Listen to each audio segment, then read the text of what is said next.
most important thing is that you die Muslim. Yes. There's nothing more important than that. I have 9 children. Imam, Allah is my witness.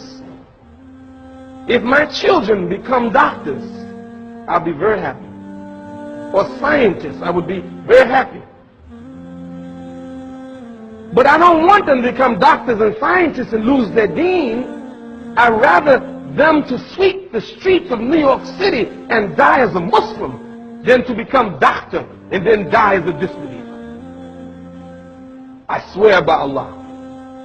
You want to make me happy as the father? Be a Muslim.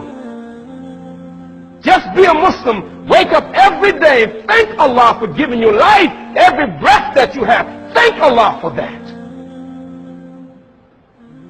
Thank Allah for everything that it gave you. Gave you a wife, then you be thankful for that. There's people who don't have a wife.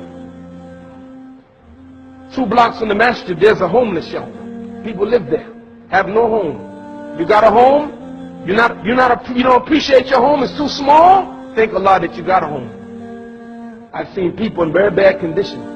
So be a thankful servant that whatever Allah gives you, but wallahi, I swear by Allah, if I had nothing, had no money, and homeless in a homeless shelter, or living in the street, or living in a park, I have everything because I'm Muslim. And if I can die Muslim, then I'm a happy man.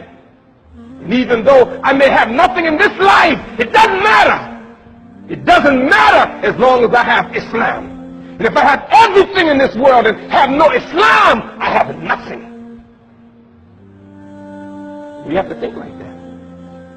If you don't, you're foolish.